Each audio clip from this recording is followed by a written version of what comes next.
നമസ്കാരം. പ്രധാന വാർത്തകൾ.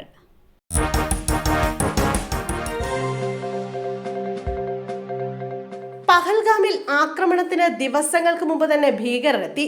മലയാളി പകർത്തിയ ദൃശ്യങ്ങൾ പുറത്ത്. മലയാളിയായ ശ്രീജിത്ത് രമേശൻ പകർത്തിയ ദൃശ്യങ്ങളിലാണ് ആക്രമണം നടത്തിയ 2 ഭീകരരെ കണ്ടത്. ശ്രീജിത്ത് രമേശൻ NIAക്ക് മൊഴി നൽകി. ഏപ്രിൽ 18-ന് കാശ്മീരിൽ നിന്ന് പകർത്തിയതാണ് ദൃശ്യങ്ങളും NIA ശേഖരിച്ചു.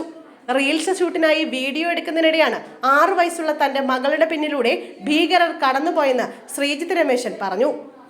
ഭീകരാക്രമണത്തിന് ശേഷം പുറത്തുവിട്ട ഭീകരരുടെ ചിത്രങ്ങൾ പുറത്തു വന്നതിന് പിന്നാലെ എടുത്ത ചിത്രങ്ങൾ പരിശോധിച്ചപ്പോഴാണ് ഭീകരരെ തിരിച്ചറിഞ്ഞതെന്ന് ശ്രീജിത്ത് പറയുന്നു. തുടർന്ന് ഡൽഹി NIA വിവരം അറിയിക്കുകയായിരുന്നു. പിന്നാലെ മുംബൈ ഓഫീസിലേക്ക് വിളിപ്പിച്ചെന്നും ശ്രീജിത്ത് പറഞ്ഞു. കളമശ്ശേരി പോളി കഞ്ചാവ് കേസ്. പ്രതികളായ 4 വിദ്യാർത്ഥികളെ കോളേജ് പുറത്താക്കി. ആകാശ്, ആദിത്യൻ, അഭിരാജ്, അനുരാജ് എന്നീ വിദ്യാർത്ഥികളെയാണ് പുറത്താക്കിയത്. ആഭ്യന്തര അന്വേഷണ സമിതിയുടെ റിപ്പോർട്ടിന്റെ അടിസ്ഥാനത്തിലാണ് തീരുമാനം. 1 മാസം മുമ്പാണ് പോളിയിൽ 4 വിദ്യാർത്ഥികളെയും പൂർവ്വ വിദ്യാർത്ഥികളെയും കഞ്ചാവുമായി പിടികൂടിയത്. കഞ്ചാവ് സൂക്ഷിക്കുക മാത്രമല്ല വിദ്യാർത്ഥികൾക്കിടയിൽ വിൽപ്പന നടത്തിയെന്നും കണ്ടെത്തിയിരുന്നു. അന്ന് തന്നെ ആഭ്യന്തര അന്വേഷണം ആരംഭിച്ചിരുന്നു. തുടർന്ന് റിപ്പോർട്ട് സമർപ്പിച്ചതിന്റെ അടിസ്ഥാനത്തിലാണ് നടപടി.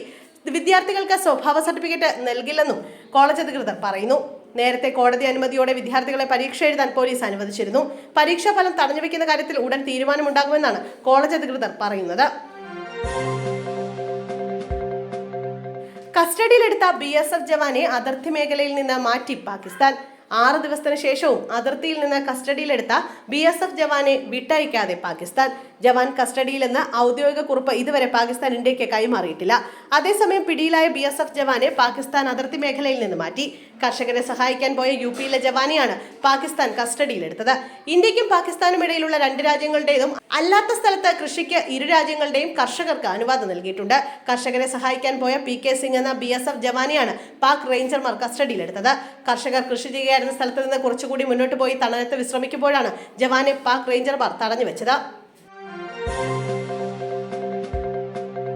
കൃഷിയിടത്തിൽ ഇറങ്ങിയ കാട്ടാനകളെ തുരത്തി ഓടിക്കുന്നതിനിടയിൽ കർഷകൻ കുഴഞ്ഞു വീണ് മരിച്ചു. കോതമംഗലത്തെ കർഷകൻ കുഴഞ്ഞു വീണ് മരിച്ചു. കോതമംഗലം പിണവൂർക്കുടി സ്വദേശി പ്രകാശാണ് മരിച്ചത്. കൃഷിയിടത്തിൽ ഇറങ്ങിയ ആനകളെ തുരത്തി ഓടിക്കുന്നതിനിടയിലാണ് കുഴഞ്ഞു വീണ് മരിച്ചത്. കുഴഞ്ഞു വീണ ഉടൻ തന്നെ ഇയാളെ ആശുപത്രിയിൽ എത്തിച്ചെങ്കിലും രക്ഷിക്കാനായില്ല. കുണ്ടറ മണ്ഡല സമ്മേളനത്തിനിടെയുണ്ടായ വാക്കേറ്റത്തിലും തർക്കത്തിലും 3 നേതാക്കളെ സസ്പെൻഡ് ചെയ്ത CPI. ജില്ലാ കൗൺസിൽ അംഗം A ഗ്രേഷ്യസ്, മുൻ മണ്ഡലം സെക്രട്ടറി സുരേഷ് കുമാർ, മണ്ഡലം കമ്മിറ്റി അംഗം വാൾട്ടർ എന്നിവർക്കെതിരെയാണ് നടപടി. ഇന്നലെ ചേർന്ന ജില്ലാ കൗൺസിൽ യോഗത്തിലായിരുന്നു നടപടിയെടുത്തത്. കഴിഞ്ഞ ദിവസം മണ്ഡലം സെക്രട്ടറിയെ തെരഞ്ഞെടുക്കുമ്പോഴാണ് സമ്മേളനത്തിൽ തർക്കം ഉടലെടുത്തത്. കൊല്ലം ജില്ലയിലെ CPIയുടെ ആദ്യ മണ്ഡല സമ്മേളനമായിരുന്നു കുണ്ടറയിലേത്. സെക്രട്ടറി സ്ഥാനത്തേക്ക് ജില്ലാ നേതൃത്വം സേതുനാഥിന്റെ പേര് നിർദ്ദേശിച്ചതാണ് തർക്കത്തിൽ കലാശിച്ചത്. സെക്രട്ടറിയായി പലതവണ പ്രവർത്തിച്ചിട്ടുള്ള സേതുനാഥിനെ വീണ്ടും സെക്രട്ടറി ആക്കണ്ടെന്ന് ഭൂരിപക്ഷം അംഗങ്ങൾ അഭിപ്രായപ്പെടുകയായിരുന്നു. 14 അംഗങ്ങളാണ് നിർദ്ദേശത്തോട് വിയോജിച്ചത്. 9 പേർ അനുകൂലിക്കുകയും 2 അംഗങ്ങൾ നിഷ്പക്ഷ നിലപാടെടുക്കുകയും ചെയ്തു.